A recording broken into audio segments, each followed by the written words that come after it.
Robin Hood Radio and the Robin Hood Radio Network is proud to present Leonard Lopate at Large, lively hour-long in-depth discussions providing overviews and context to topics usually covered in partial measures. His guests include leading thinkers, scientists, artists, economists, farmers, historians, authors, and politicians. Mr. Lopate is a Peabody Award winner whose numerous honors include 3 Associated Press Awards and 3 James Beard Awards.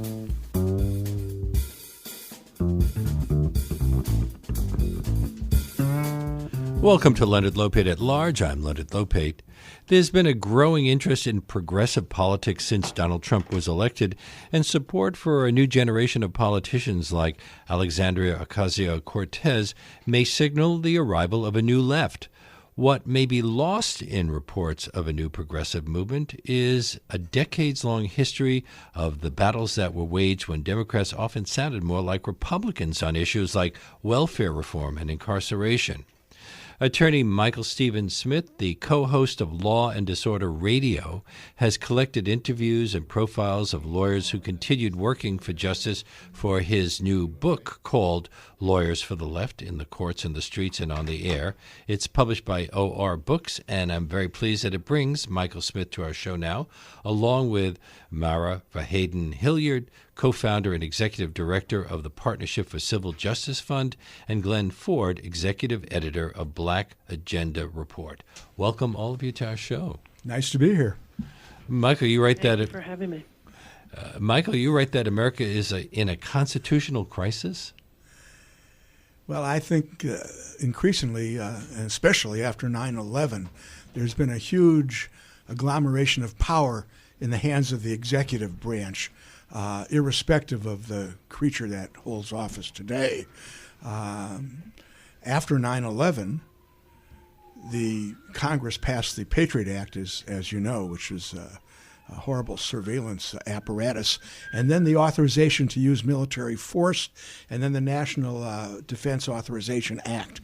That act allows for the executive to both kidnap and hold, really forever, anybody, including American citizens. That was challenged by Chris Hedges and Noam Chomsky in federal court. They lost. And it also allows for, and we challenged it at the Center for Constitutional Rights with the Al-Awlaki case, it allows for the United States government to assassinate an American citizen. You can't get it any worse than that. So that's why I say what I did. Your book collects profiles and interviews with lawyers, many of whom began their careers as progressives in the 1960s. Do you see a parallel between that era and today? Yes. The book profiles 23 different lawyers. Lawyers my age, I'm in my mid-70s, and then lawyers my parents' age who would be in their hundreds now, but they're not here. And the parallel, I think, is the fight, increasingly difficult, to keep the rule of law and democratic rights. But the reason I ask is because some wrote of a new left in the 1960s. Do you see a new left emerging today as well? Well, I'd like Glen to come in on this, but yes, I do. Well, we're going to ask Mara and Glen to join in just a moment. Socialism is no longer a dirty word. Half the people in the country actually prefer it to capitalism, according to the latest polls. Although Republicans are using it as a dirty word and something to hit Democrats over the head with. The more they do that, the greater I welcome it, because it gives us a chance to talk about what we mean by socialism. From the 1950s into the 70s, the country was divided over civil rights in Vietnam. Were we in a constitutional crisis then as well? Well, the war in Vietnam was fought without a declaration of war by Congress, so it was fought illegally. Civil rights struggle is still going on. Half the people in this country are poor or near poor, particularly minorities, particularly African Americans. So yes, indeed, the fight is still going on. So let's bring Mara and Glen into this. Begin with you, Mara. Do you agree that we're now in a legal or constitutional crisis of some kind? Well, I think what we've seen in the United States, when you look at history and progressive history is there are always ebbs and flows, and there are points in time where you look at what's happening around us, and, I would imagine the people who are struggling then would think, wow, this seems almost impossible that we can overcome what we're faced with, and yet people always forge forward and always make change. So the long trajectory is always towards progressive social change, towards progress. But at any period of time, you also have that pushback, that return back, those very difficult struggles where it feels like it's, moving the stone up the mountain. And I think there are times when it can feel like that, but it also very much relates to how people in the United States themselves are feeling about the capacity for social change and about what it means to be in the streets and to demand change and to feel like they can affect change. And I think that's the other sort of unspoken struggle is what happens in terms of the propaganda that comes from the U.S. government and from other politicians to sort of endlessly try and tell people that they actually can't be the change makers, that they need to sit back, that they need to be spectators, that they need to rely only on the ballot box as their only hope, when in reality the changes that we have didn't occur that way. They occurred because people demanded them, because there was near revolution in the streets, and because the outcome was foretold by the people's demands. Glen, are progressives now facing battles that they thought they'd already won? Oh, I don't know. I don't think most of us felt that we'd won nearly enough battles. In terms of a constitutional crisis, I think it's inarguable from a left perspective that the system, late-stage capitalism, is in crisis, and it's manifested by the overseers of that system now trying to operate in ways that go beyond the law, which they periodically do when they have crises. Our crises, as folks at the bottom struggling, is to get a movement together that copes with the machinations of the upper classes as they deal with their crisis, and to advance the interests of the people. I think this book, Michael's book, is quite educational and instructive because it shows by its selection of lawyers that this crop of wonderful lawyers basically comes from an era when we did respond to the crisis of capitalism, the Vietnam era and post-Vietnam era, the Black Liberation Movement era, with a cadre of lawyers who challenged not just the policies of the powers that be, but the authority of the capitalist state to impose its authority. Michael, one of the lawyers you quote in the book, Jim Lafferty, said in a Law and Disorder interview that things are much worse today than they were in the 1950s, 60s, and 70s. And he said that in 2007, 12 years ago. Are things even worse now in 2019? Well, I think so. You had 6 years ago the Citizens United decision, John Roberts, the guy who said he was only going to call balls and strikes, Roberts writing that corporations are people and that they can give as much money as they want to whatever political entity they want to give it to. I'll believe that a corporation is a person the day it gets a colonoscopy. So with that decision, are rights being extended to corporations even as they're being whittled away from average Americans? Yes. The corporate powers that be have extraordinary influence on this government. Jimmy Carter, who should know, said we're no longer living in a democracy, we're living in an oligarchy. That is a rule by a handful. I think that in terms of justice, there's no such thing in or out of the courts. H. Rap Brown said, justice means just us. And I think that's increasingly evident in the way that the federal courts are operating, particularly with the Federalist Society stacking the courts with these ultra-right wingers. They've got control of the Supreme Court, and they're appointing for life judges in the appellate courts. So we're stuck with these people for the next generation, and their underlying theme is that the executive can do whatever it wants. So if we have a growing corporate power, is that to some degree because the unions have, organized labor has pretty much been losing its power? I think so. What do you think so, Glenn? Well, you know, we talk about the Federalist Society, and usually the discourse about them is that they want to revert to original intent, what the founders actually wanted, but that's a lie. It's actually 180 degrees different.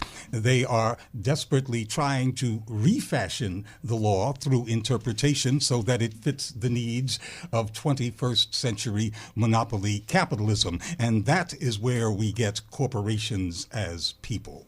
You know, you can't say that you know what was in the mind of somebody 200 years ago. That's an utter fiction. They use it, but they decide cases on what they've already decided, and then they bring in that fiction. Well, we know what was in the minds of the Founding Fathers when they created the Electoral College. It was to protect the slave states, and yet that's never invoked these days. That's true. The Founding Fathers were not Democrats in the way that you and I would appreciate the term. They were for rule of the rich. They openly said that. But they couldn't quite go all the way because they needed a steam valve. And when they passed the Constitution, they couldn't get it through because it didn't have a Bill of Rights. That was a big fight to get the First Amendment for freedom of speech and freedom of assembly, to get the Fourth Amendment for the right of privacy, the Fifth Amendment, due process, fairness, the Sixth Amendment, the right to have an attorney, the right to be free from cruel and unusual punishment. That was a fight to get that. But that being said, the Founding Fathers appreciated a certain measure of democracy. These were educated people. Thomas Jefferson, John Adams knew their history. They knew the history of Greece. They knew what happened in Athens in the 6th century BC with Athenian democracy and how it ended up on the rocks because of militarism. They knew the history of the Roman Empire and how Caesar crossed the Rubicon. You know what the origin of that term is? The Rubicon's a river outside of Rome. And they brought the troops back across the river into Rome. And that was the end of democracy in that era. They knew that, and they tried to establish a system of checks and balances. And that's been destroyed. The last thing I want to say is that you can see that just from what happened a couple of weeks ago with Trump allocating $5 billion he's going to take out of the military to build his wall.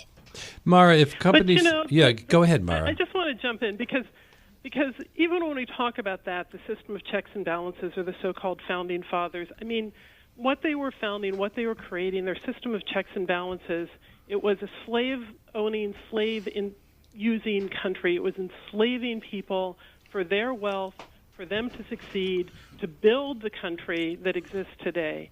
And so at every step, while they may have been well-read and intellectuals and admiring whoever they were admiring, they were making sure that they were enshrining their own power over that of enslaved populations, of indigenous populations, over women, over people who are not landowners.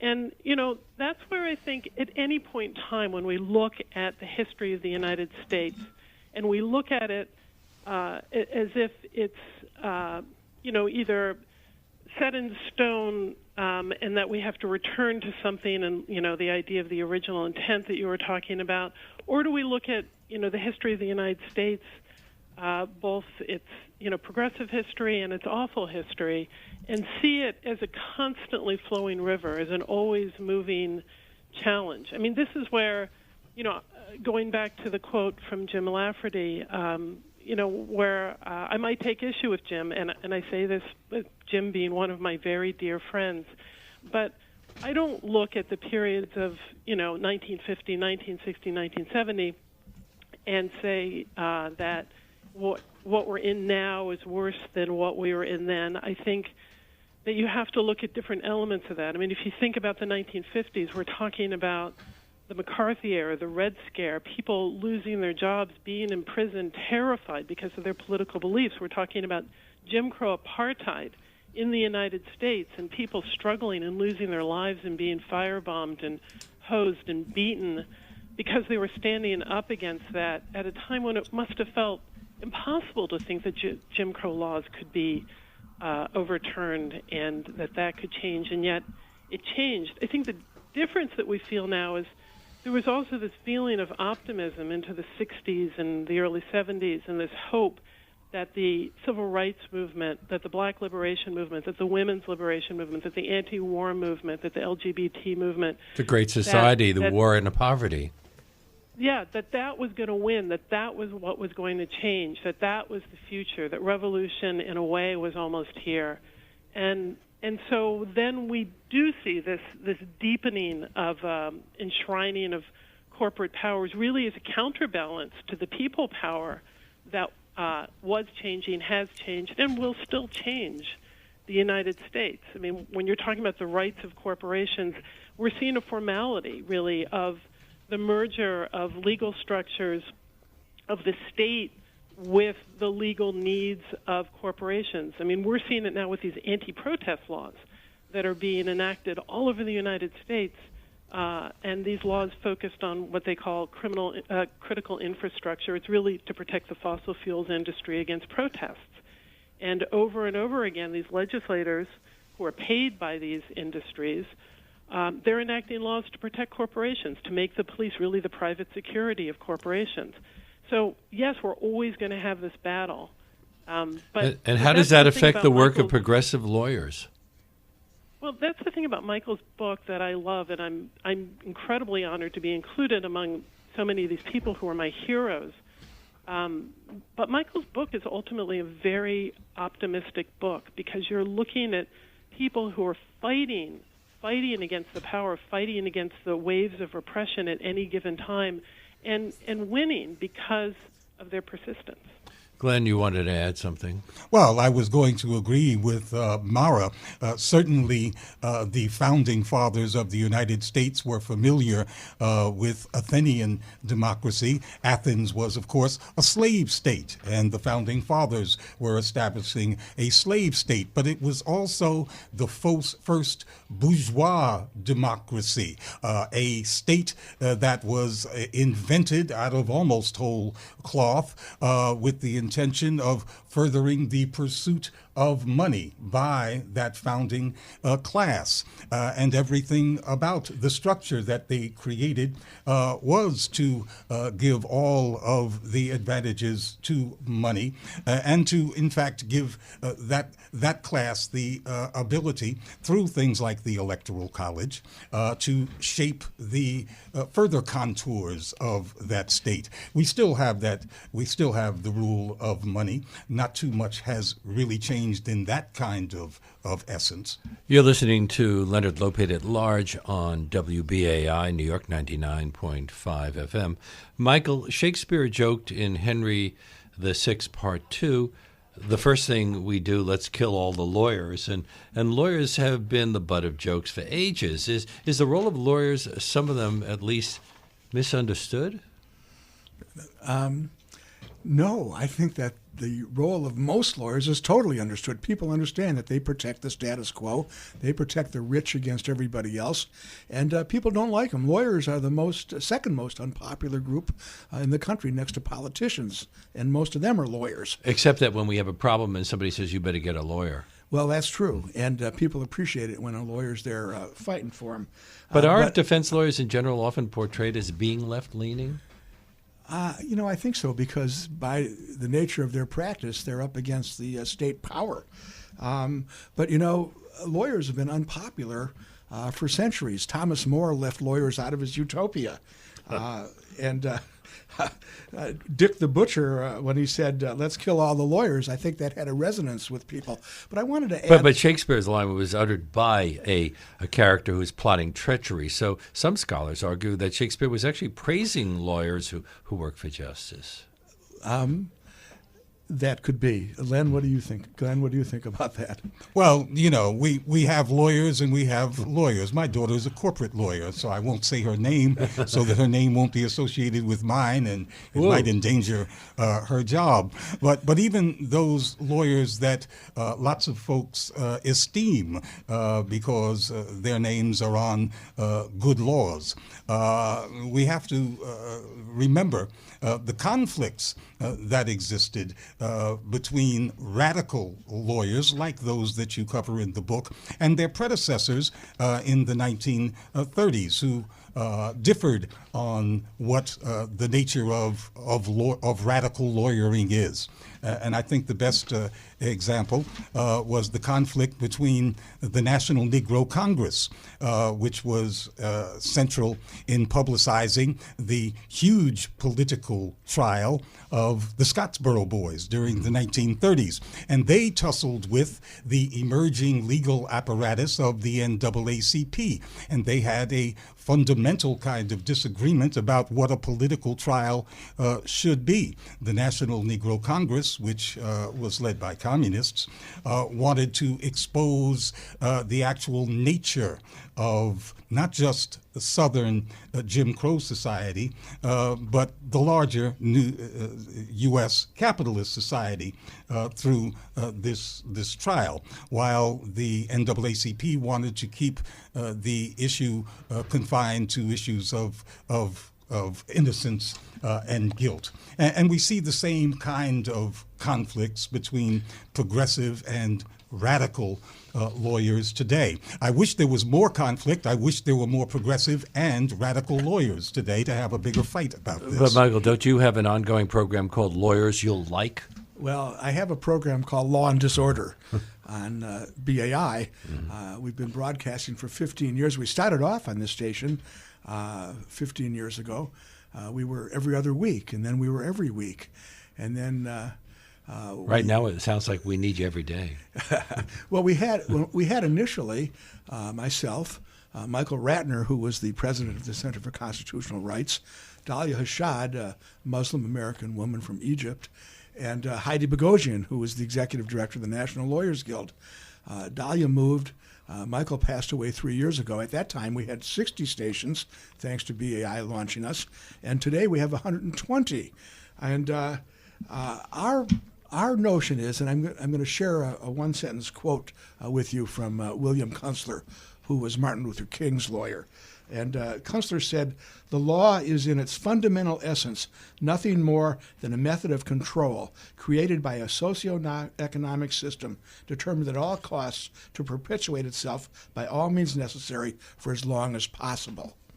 Well, I quoted that to Michael Tiger, who we interview in the book, and Michael said, well, he's half right. And if you bat 500, it ain't bad. But there's another aspect to it, and that's that they can't just control everybody by having 6 cops in every street corner. So they've got to make promises to you. You know, everybody's created equal. You've got the right to speak out and gather and so on. And that contradiction is what the lawyers in my book, Lawyers for the Left, exploit. That contradiction between the promises they make and the purpose of law generally to keep the status quo. Well, that brings us to Mara again, because Mara, haven't you represented many protesters? I have represented protesters all across the United States in many different actions, including mass arrests, brutality, as well as in the context of domestic spying operations on peaceful political movements in the United States. And, and there too, it's one of these situations where we can see every time the social justice movement is manifesting in the streets, there is always a concomitant response from the state, from police agencies, as well as federal law enforcement, of repression against those movements. And that's the time when, we've brought these lawsuits, class action lawsuits, representing in Washington alone more than 1,000 people who were subject to mass arrest, to brutality. And the outcome of those lawsuits was very significant in terms of not just getting damages for the people that were arrested. The District of Columbia had to pay out more than $25 million over a series of our lawsuits, but also changing the laws of the District of Columbia in terms of how police officers engage and respond to demonstrations, and training those officers. And we could see those changes in the streets. But wait, can I interrupt for just a second? Isn't protest protected by the Constitution? The right to protest? Well, protest is, of course, always protected by the Constitution, but that doesn't mean that the police agencies don't act against protests illegally. And so when we bring lawsuits, we're vindicating the right to protest. But what we're doing and the way we look at our lawsuits is not just simply to say, well, there's been this abstract violation of the First Amendment and we just want an announcement that they violated First Amendment rights, because that won't change anything. What we have to change, and what we've done here and elsewhere, is to actually look and take apart piece by piece, what is it that the police did? How were they, what were the techniques that they used against demonstrators, and how do we disarm them? Of those actions, those techniques, those mechanisms. How do we get those banned in the particular? Do you see any parallels between Do you see any parallels between the treatment of political protesters and the treatment of undocumented people from Latin America at the border with Mexico? I think there are parallels but the parallels really relate back to when police agencies, and that would include CPB or anyone else, are making decisions about other people's lives and treating people as if they're subhuman. And there's this demonization that we always see, the demonization of protesters, the demonization of undocumented people in the United States, or immigrants or refugees seeking to enter the United States. And by demonizing, it gives license to law enforcement agencies to act against groups illegally and often with great cruelty. And we see the same thing, too, when it comes to oppressed communities, the extreme demonization of poor working class or communities of color in the United States, so that when we see the police acting against them, the idea is that the hope with these kind of demonization efforts is that Americans will turn away. Didn't you go to Hampshire College, the progressive school in Massachusetts that's facing difficulty now? What are the problems there?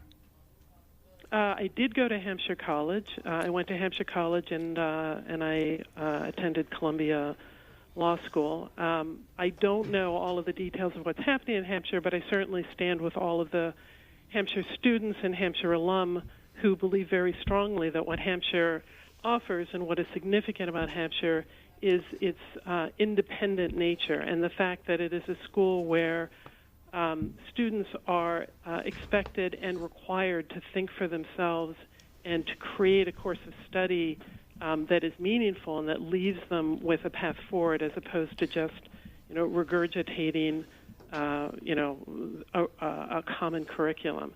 And that's what's really significant about that school. So I think there are many of us who are really hoping to see an outcome that leaves that institution standing and strong as an independent body.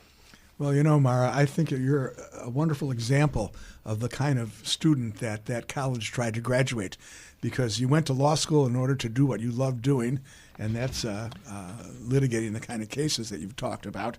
And you just went out and set up your own law practice right out of law school. You organized a partnership for civil justice, and you did the kind of things that we so much need in this country. So I wish Hampshire College can stay on its feet and produce more people like you. And Glen, several people in Michael's book stress the importance of political activity or resistance in the street or coming from below. Well, right here in largely democratic New York City, don't protesters need permits? Well, yes, there are chains on protest all over the country. And, of course, Mara Verheyden-Hilliard can testify to that. I feel better on your side of the mic, and I'd like to ask our comrade lawyers about the aftermath of what I think is the first emergence of a mass, or a promise of a mass black movement in 2 generations, and that is Black Lives Matter, emerging after the police killing of Mike Brown in Ferguson. Well, why do you think it's become so vilified in some circles? Do people see Black Lives Matter as a real threat? Well, the FBI certainly does. They label these... The FBI, which Donald Trump says is run by Democrats? The FBI labeled Black Lives Matter as black identity extremists. Black identity extremists, and they're spying on them, and they'd like to bust them up the same way they did with COINTELPRO in the 60s. And I just wanted to add something to what you said, Glenn, when you said you feel more comfortable on the other side of the mic. You've got a wonderful program. Black Agenda Report has also a radio show, and that puts you on the other side of the mic. And I'd like to give a plug for that. We are back with Michael Stephen Smith, the co-host of Law and Disorder Radio and author of a new book from OR Books called Lawyers for the Left in the Courts, in the Streets, and on the Air. Also, attorney Mara Verheyden-Hilliard, co-founder and executive director of the Partnership for Civil Justice Fund, and Glen Ford, who's the executive editor of Black Agenda Report, which is also a podcast. Is it broadcast anywhere, Glenn? Black Agenda Radio is broadcast over the Progressive Radio Network, and therefore over a number, I don't know how many, of radio stations out there. And of course, we post the results every Monday on Black Agenda Report site. Didn't you criticize the Obama administration and some African Americans who supported Barack Obama? I think that we were the premier black critic and why? Of the Obama administration. Did he distance himself from progressives? Obama was never a progressive. You know, my first encounter with Barack Obama was in 2003. At that time, I was going every week. I would patrol to see which new black recruits had been enlisted for the Democratic Leadership Council, which is the corporate wing of the Democratic Party, founded by Bill Clinton and Al Gore. And I came across Barack Obama's name, that he was a new Democrat in 2003. He was at that time a state senator in Chicago running for the U.S. Senate. And we put him through a whole week of interrogation in which he responded to us both on the phone and in writing. It would take a while to explain what transpired during that month, but it was quite clear at the end of that examination of the 2003 Barack Obama, even after his much vaunted peace speech on Iraq, that he was no progressive. So can some of the issues that are now concerning Democrats, can they be traced back to policies embraced by Democrats like Jimmy Carter, Clinton's, Barack Obama? Yes, Clinton and Barack Obama. Clinton signed the welfare reform bill. Of course. Look, Barack Obama is Clinton. That's why he became early on a new Democrat. You must become a new Democrat, whatever they call it now, before you can become eligible for massive corporate funding. It is corporate funding that structures the Democratic Party and who wields power in it, who is primaried and who is not. Now, the fights over issues like President Trump's border wall have received a lot of attention, but are any of you particularly concerned about some of the issues that are flying under the media radar? Glenn, Black Agenda Radio recently aired an interview on efforts to end a 10-2 law in Louisiana. What's a 10-2 law, and how is it a problem? A 10-2 law is one of those things that folks like to call a vestige of Jim Crow. Well, it's a hell of a vestige. Under the 10-2 Louisiana law, which is all but unique in the nation, you can be convicted of a criminal offense by a 10-2 vote of a jury. Not a unanimous jury. Not a unanimous jury. And although lower court has overturned that law, there are still 2,000 people languishing behind bars in Louisiana because they were convicted under that law. The Supreme Court has agreed, they agreed last week, to look into that. But of course... That doesn't mean that you'll be happy with the decision. Well, we know we won't be happy with the decision if people don't stay in the streets. The reason that the Supreme Court is looking at it is people have been in the streets. Now, Mara, what hurdles do lawyers starting out nowadays face if they want to work on justice or rights issue? Hasn't law school gotten far more expensive while the job market for lawyers has tightened up? Law school is expensive, and law school has been expensive, certainly when I was there. And I think one of the things that happens is a lot of young people go into law school thinking that they want to do public interest work, and a lot of law schools recruit, sort of offering themselves as if they have public interest programs. But once you're in law school, you're automatically placed sort of on a moving sidewalk that takes you into corporate law. And in order to do public interest law, you actively have to work against it. It's sort of this mythology that getting the corporate law job is, the brass ring and harder to do, but actually it's much harder to struggle to go into public interest work and also make a decision about how you want to live your life. I mean, if you're being dangled the idea of, bank accounts and a different type of lifestyle, people have to decide what really matters to them and how they want to live. Abraham, yeah, go ahead. Go ahead. I was just going to say Abraham Lincoln didn't go to law school, neither did Clarence Darrow. Now 3 years of law school is mandatory. And then adding to that, Thurgood Marshall got his law degree at Howard. Now the only Supreme Court justice who didn't get a law degree at Harvard or Yale is Ruth Bader Ginsburg. And that's the other aspect of this. So then you go into law school because if you want to do social justice, civil rights work, and meanwhile you're piling on debt. But the fact is, it used to be that people got law degrees because they went to college and then they added on an additional year. And so for a long time, the oldest partners in the law firms had those law degrees, not JDs. And then they made 3 years of law school mandatory almost everywhere. There are a handful of states that still allow people to read for the law. The reality is law school is a very money-making business for universities.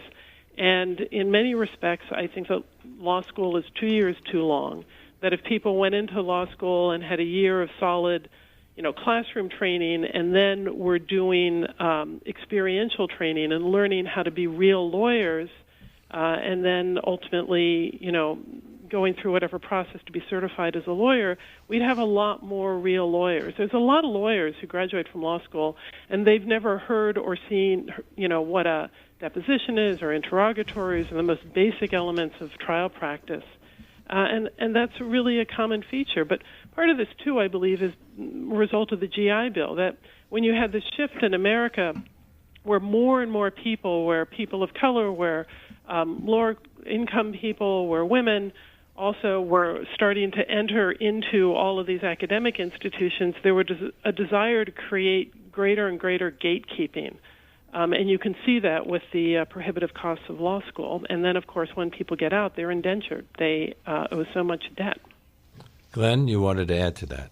Yeah, I'm the non-lawyer here on the panel. Who put a daughter through law school. But I want to draw a parallel here.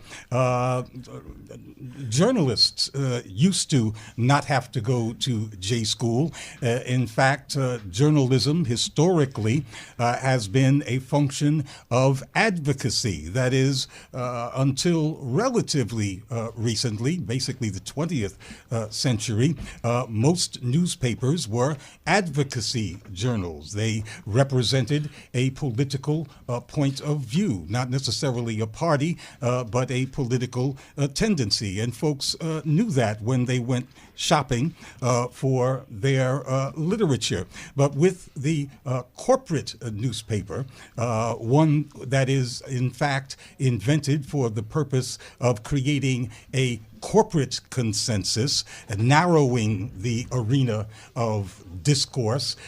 We also had, funded lavishly by the corporate class, the invention of these journalism schools, great halls of misinformation that decided what the parameters of journalism would be. And of course, the folks who were advocates for the non-moneyed classes were forced to the peripheries, places like WBAI.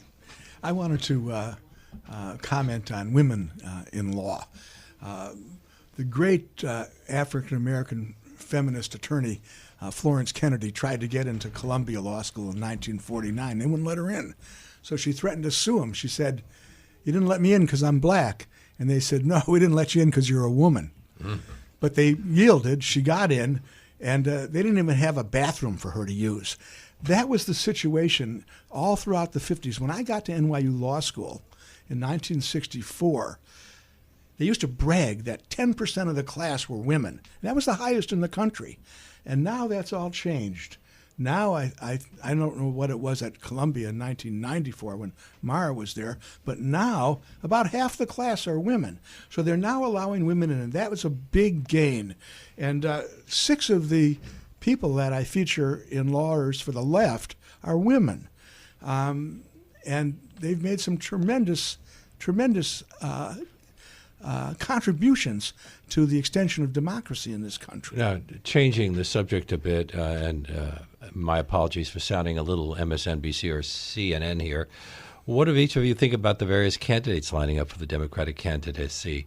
Glen, a segment on Black Agenda Radio in January, referred to Kamala the jailer and her corporate backers, and I'm guessing you're not a fan of Kamala Harris. We call her Kamala. She is a career prosecutor.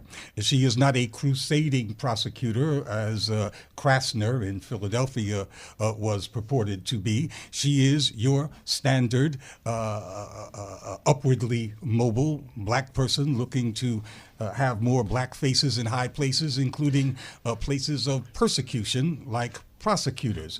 And I think that that is how she should be seen and opposed in the primary stages. Now, Joe Biden is now apologizing for the way Anita Hill was treated during the Clarence Thomas confirmation hearings, but he hasn't apologized for how he, as the Judiciary Committee chairman, conducted that interrogation. Does the fact that he's felt the need to address the matter reflect a change in the Democratic Party? Well, I think they're scared to death of Bernie Sanders. I mean, for one thing, if the programs that he's advocating are enacted, it's going to cost the corporate class a lot of money, and they know that. So what they're doing is they're putting up people to try to undercut him. Harris is one example. Cory Booker, the senator from Big Pharma, is another example.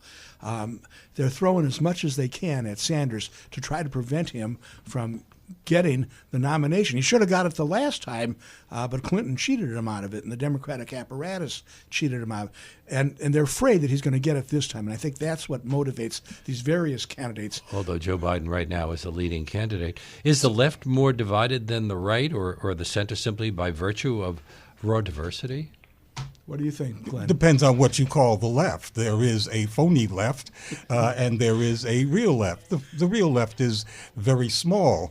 And then there is this emerging democratic socialist variety, which is rather amorphous. I find it fascinating, and of course, in the course of time, in the course of struggle, we'll see it congeal and take on a firmer shape. But the Democratic Party is in crisis, and Bernie Sanders represents that crisis because Bernie Sanders is championing super majority issues.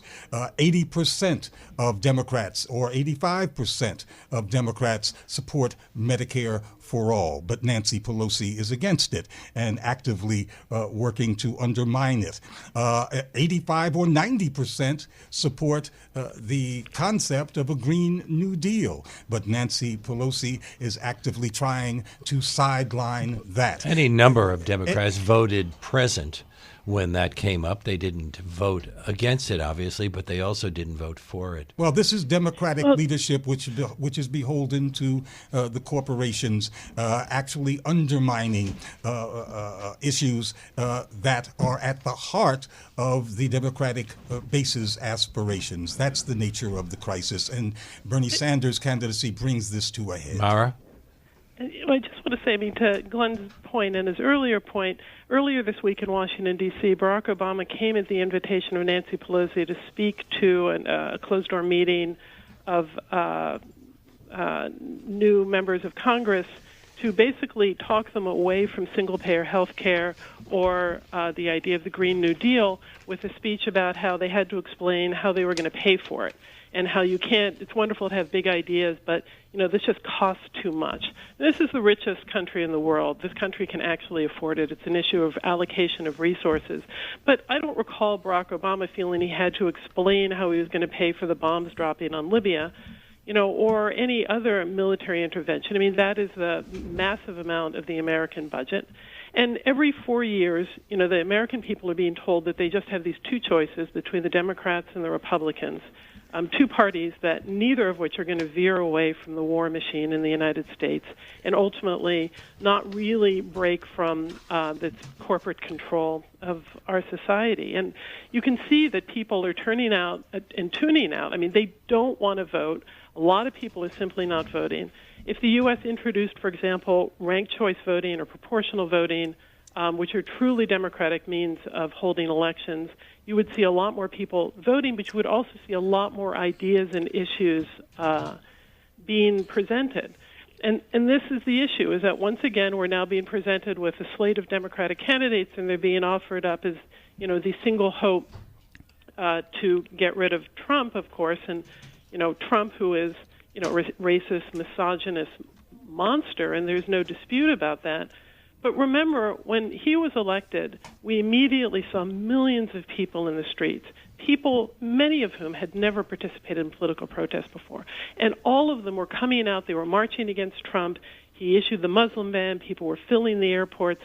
And very, very quickly, we started being told as a people that we should become spectators, that we should go back inside, and that we should now all look for an investigation into Trump based on Russia, not based on his outrageous, offensive, racist, anti-women policies, but on Russia. And everything became turned towards Russia. And everyone was told that they should wait for Mueller. And Mueller, suddenly among the left, among liberals, Mueller became this savior figure, where traditionally the progressives and the left in the United States did not look at the FBI based on its true history as being, the providers of justice. So we've had this extremely disorienting period. And now, for example, the Washington Post and others are writing articles saying, the Democrats are now free to address important issues because the Mueller report has come out and there's no collusion and we can move on.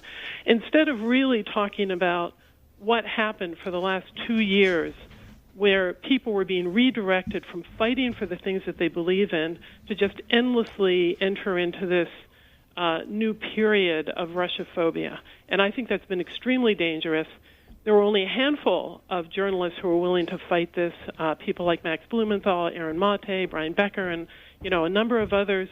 But they were the ones who were speaking out. And now, we see the situation where we're again being told all focus must be on the upcoming presidential elections, and we're not being offered the real choices for change and the opportunities for change, which again means that the answers aren't going to come fully from the ballot box, that what has to happen is it has to come from the people standing up and fighting and not looking to some abstract elected official to be their leader. Glen or Michael, either one. Michael, you first, and then Glen. Well, with your permission, I'd like to read 8 lines from my book, which okay, you're here because of the book. So sums up go ahead. My position. This is how I end the introduction to Lawyers for the Left. But for me and many radical lawyers, there's another crucial step. Capitalism ultimately, increasingly, is not compatible with democracy and the rule of law. Marx studied law. Castro and Lenin were lawyers. For them and for me, there's one way out of the impending catastrophe, the ongoing ecocide, the heightened threat of nuclear annihilation, the crushing of democracy. And that is the building of a mass movement that will take political power to replace our current system with a genuine economic and political democracy. Imagine living in a socialist USA. But, Michael, there are a number of progressive legal organizations like the Center for Constitutional Rights, the National Lawyers Guild, the Partnership for Civil Justice Fund, the ACLU. They're not doing their job? Well, they're not trying to build a new People's Party. They're trying to defend and extend democracy. They're doing their job wonderfully. But what I'm talking about and what I'm hoping that will develop out of the current storm that we see going on is that people will realize that if they don't take it into their own hands and free themselves, they're not going to be free. Glenn? Black Agenda Report was the only black site that was listed in the Prop or Not Black list, published by the Washington Post in late November of 2016, in what was the opening salvo of Russiagate post-11. That is when it was on, and we saw this new McCarthyism emerging. Russiagate is not just about the fact that Hillary Clinton lost and the Democratic Party wants someone like her back and in the helm. Russiagate is much larger than that.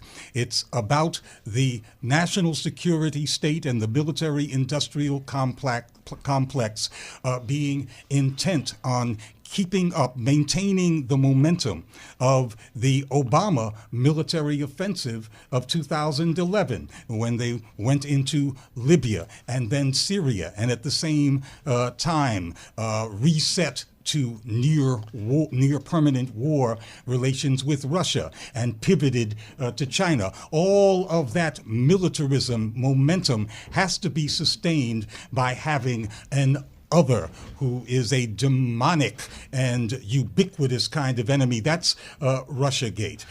Now, Trump and other Republicans have been bringing up the threat of socialism. I don't know what kind of traction that rhetoric is having, but I'm wondering whether conservatives and, to some degree, members of the Democratic Party are again trying to criminalize the advocacy of ideas. You have a chapter in the book criminalizing the Communist Party. Yes. Well, that's precisely what they're trying to do.